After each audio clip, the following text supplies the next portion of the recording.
Assalamualaikum warahmatullahi wabarakatuh.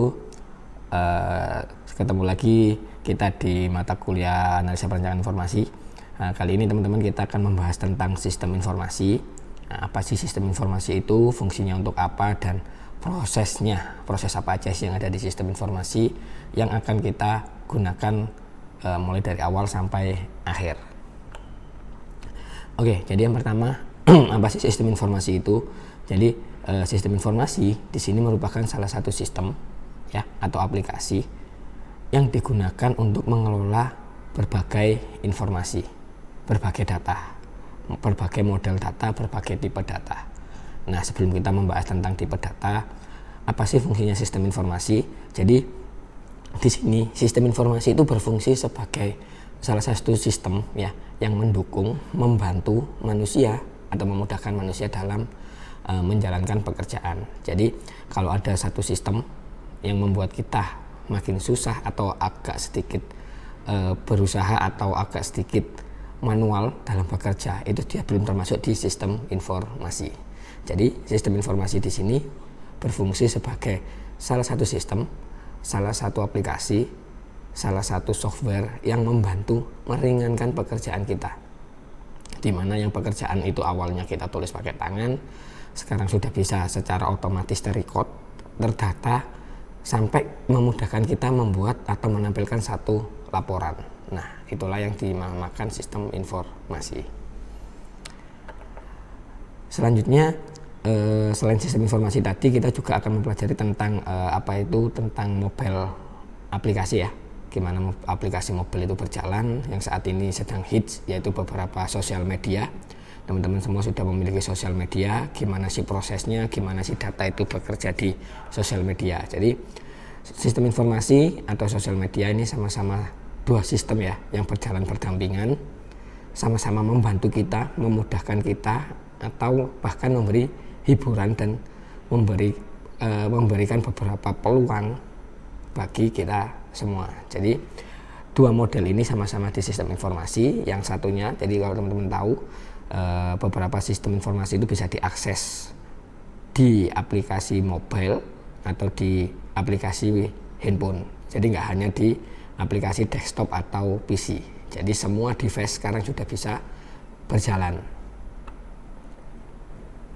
Nah, di sini interaksi apa aja sih yang ada di sistem informasi ya? Jadi di sini kita bagi dua, ada manusia dan aplikasi. Ya. Jadi aplikasi itu sistem informasi ya, di dalamnya sistem informasi atau kita namakan aplikasi. Aplikasi itu tidak bisa berjalan, tidak bisa berfungsi dengan baik tanpa adanya manusia. Jadi di sini bukan berarti sistem informasi akan menggantikan manusia, tapi manusia yang akan mengoperasikan, yang akan memaksimalkan, yang akan menggunakan, yang akan menghidupkan sistem informasi. Jadi manusia menggunakan device entah dari HP, laptop, PC, atau device yang lain untuk menjalankan aplikasi yang ada di dalamnya. Nah, di dalam aplikasi itu pasti berisi tentang data, informasi, serta algoritma. Teman-teman nanti sudah kita akan belajar tentang algoritma. Kemarin sudah sedikit membahas tentang algoritma.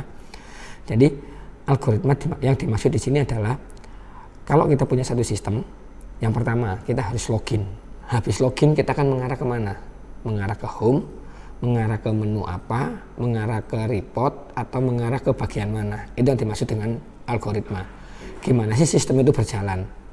Kalau semua kita klik tombol ini, dia akan jalan kemana? Nah, itu yang dimaksud dengan algoritma. Nah, jadi targetnya nanti semua bisa menggambar atau bisa menerjemahkan satu sistem ke dalam algoritma. Seperti itu. Jadi ada data yang diolah di dalam satu sistem tadi berisi beberapa data ya. Kalau di data kependudukan atau di sistem kependudukan mulai dari nik, nama, tanggal lahir, tempat lahir, nah itu mempunyai kriteria atau mempunyai tipe data yang berbeda. Sebagai contoh, tipe data nama itu berisi tentang teks ya. Teks bisa berupa huruf, spasi. Nah, kemudian kalau dengan nik itu berbeda, di mana nik itu berisi tentang angka, kumpulan angka, tapi yang dideskripsikan dengan karakter ya. Nanti teman-teman akan belajar bedanya itu apa. Terus kemudian ada tanggal lahir, ya tanggal lahir tipe datanya merupakan tipe data tanggal atau date time. Nah itu beberapa contoh data. Dari perkumpulan data tadi masuk ke dalam satu informasi. Jadi informasi itu merupakan kumpulan dari beberapa data. Jadi kalau datanya berupa nama, tanggal lahir dan alamat dan lain-lain tadi itu merupakan data-data masing-masing.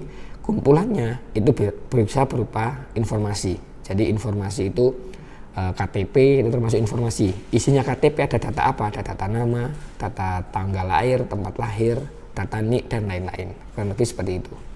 Jadi di sini manusia akan berperan penting untuk memberikan informasi, memberikan masukan, memberikan input atau akan mengolah satu sistem sehingga sistem itu bisa berjalan dengan baik.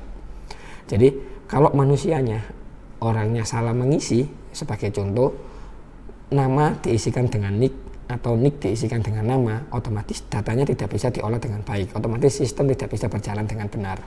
Maka di sini algoritma berperan penting menunjukkan mana sih yang harus diisi sesuai data semestinya. Seperti itu. Jadi manusia di sini bisa mengendalikan ya. Jadi bukan manusia akan digantikan oleh aplikasi, tapi manusia yang akan mengisi aplikasi itu. Manusia akan memulai mengisi atau memproses data aplikasi itu sesuai dengan tipe data atau masukan yang sudah diberikan atau sudah dideklarasikan dalam algoritma. Kemudian dalam komponen sistem informasi ya kayak tadi sudah ada manusia, ada orangnya. Jangan lupa ada perangkat kerasnya. Pasti kita membutuhkan device ya, bisa menggunakan HP, laptop, tablet atau PC. Nah, itu untuk perangkat keras untuk bisa mengakses aplikasi ya. Jadi ada orang, ada aplikasi.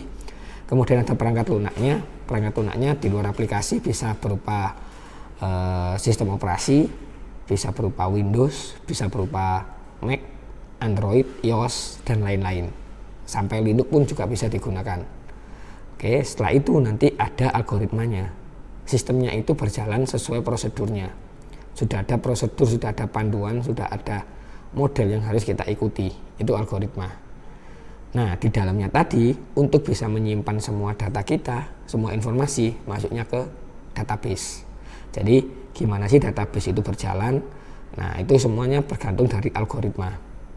Nah, yang terakhir adalah networking. Jadi networking merupakan salah satu kebutuhan penting di sistem informasi ya saat ini. Jadi sistem informasi itu bisa diakses dari manapun, kapanpun, dari device apapun, itu tergantung dari networkingnya. Jadi kalau kita membutuhkan internet, tanpa internet jadi ada aplikasi yang hanya bisa berjalan di satu tempat tanpa internet. Nah, itu merupakan beberapa aplikasi yang digunakan di satu perusahaan tertentu. Tapi kalau sudah aplikasi itu digunakan untuk umum, open, apalagi yang kayak beberapa aplikasi penjualan ya, Tokopedia, Shopee dan lain-lain, pasti kita membutuhkan networking, di mana aplikasi itu bisa berjalan dari mana aja dan kapan aja. Seperti itu. Jadi internet merupakan salah satu bagian yang penting. Nah, di sini di proses sistem informasi ada 3 proses ya. Yang pertama input, kemudian ada prosesnya sendiri, serta ada output. Jadi input merupakan proses pengisian dari sistem ya. Sistem itu mulai dari kosongan, belum ada datanya, belum ada database yang disimpan. Setelah itu proses, datanya akan diproses sesuai prosedur yang sudah ditentukan, serta terakhir output. Jadi outputnya berupa apa? Nah, itu akan diproses dari sistem informasi, mulai dari input, proses sampai output. Nah, di sini sebagai contoh ada satu inputan ya, namanya data master. Pasti di sini kita akan mengisikan data master mulai dari nama, alamat, tanggal lahir, nomor telepon, nomor HP sampai gaji. Jadi kalau di data karyawan kurang lebih seperti ini merupakan data masternya. Adapun data golongan. Jadi isian itu bukan berarti mengisi ya, mulai dari mengetik mulai dari awal sampai akhir, bisa juga berupa pilihan atau tombol. Itu proses input. Jadi dari nama kita isikan, alamat kita isikan. Nah, kemudian nanti bagian atau lokasi itu bisa kita memilih, jenis kelamin kita memilih tanpa menginput. Nah, itu sama-sama proses input, jadi tidak harus mengetik seperti itu di proses sistem informasi. Nah, di sini ada beberapa contoh di tipe sistem informasi. Yang pertama, transaction process sistem informasi. Jadi gimana sistem informasi itu berbasis transaksi. Jadi datanya berupa data transaksi seperti data penjualan, kemudian e-commerce itu merupakan data transaksi di mana ada input, selain input prosesnya itu berupa stocking ya, gimana restock, mengambil data, kemudian menjumlahkan, mengkalihkan dan lain-lain. Itu di data transaksi. Contohnya banyak ya, ada di Tokopedia, kasir, dan di beberapa aplikasi yang lain. Kemudian yang selanjutnya adalah office automatic.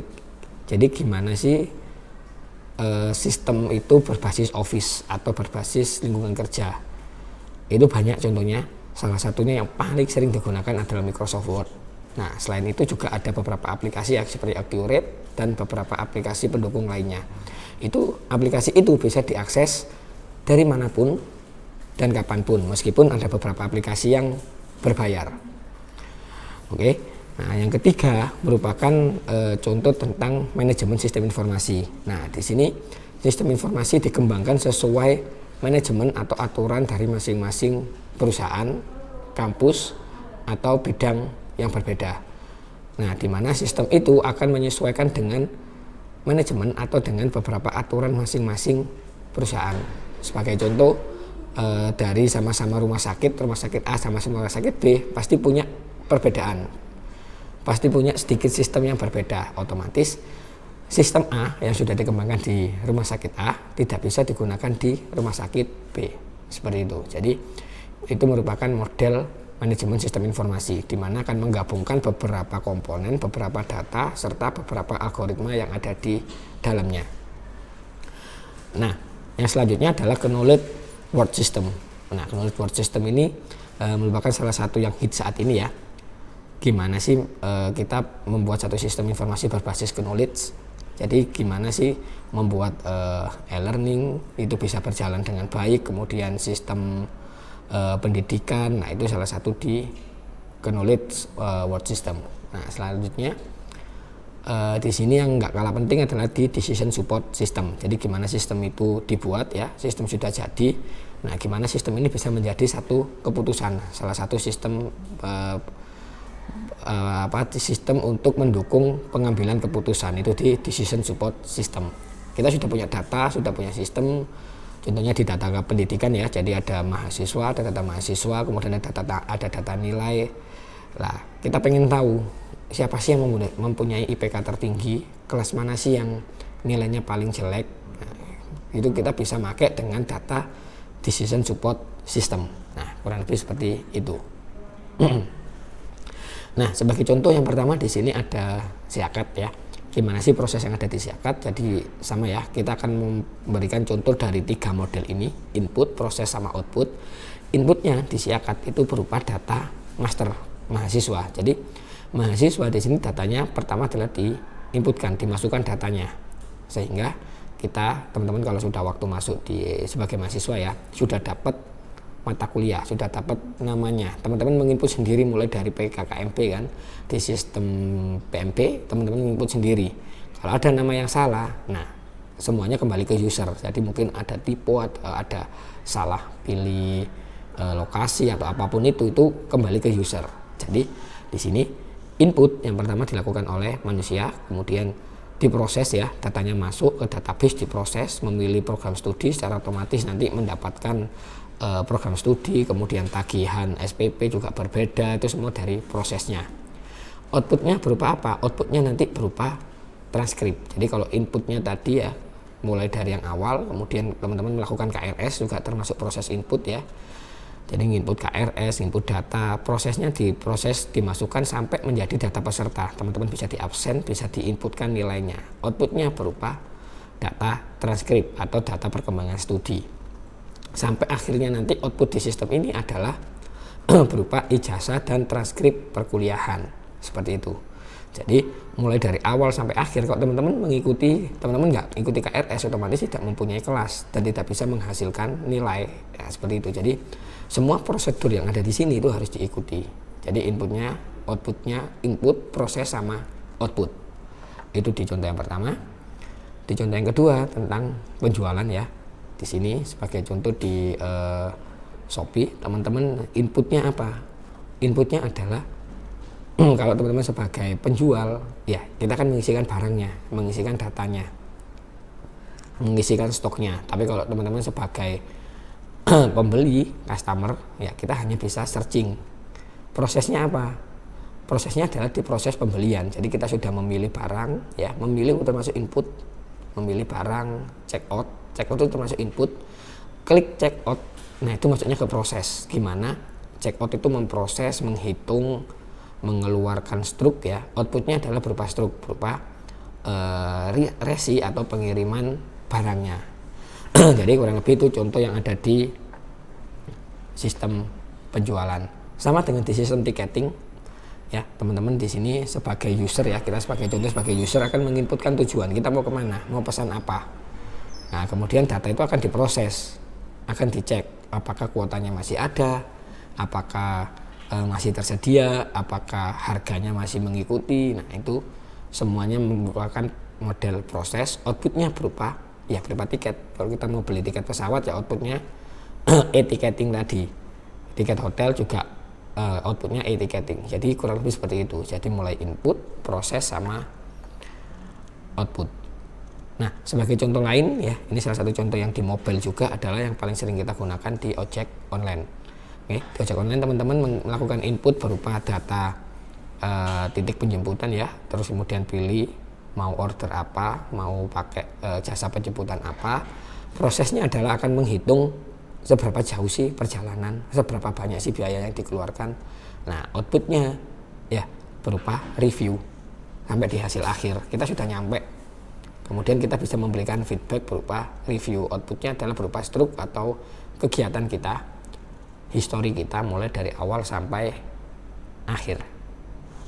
Nah, yang terakhir di sini adalah salah satu contoh sistem ya, ini merupakan salah satu contoh sistem informasi juga adalah tentang AI atau ChatGPT. Gimana sih ChatGPT itu bekerja? Sama. ChatGPT bekerja itu merupakan proses dari input. Jadi gimana dia itu di training, dikenali dengan beberapa data sampai dia bisa memproses dan memberikan output sesuai yang kita inginkan. Bukan berarti kita berpikir digantikan oleh AI, enggak. Tapi gimana sih orang itu memberikan data ke AI, memberikan inputan data yang benar. Jadi kalau data yang kita isikan salah, otomatis ChatGPT juga akan menjawab dengan data yang salah. Dia akan memproses, mempelajari. Jadi 3 model ini, input, proses, output, itu tetap berjalan di semua model, termasuk di kebutuhan manusia. Jadi kurang lebih seperti itu model si sistem informasi ya, mulai dari awal tadi contohnya apa aja sampai proses, input, proses, sama output. Itu merupakan 3 hal penting yang ada di sistem informasi.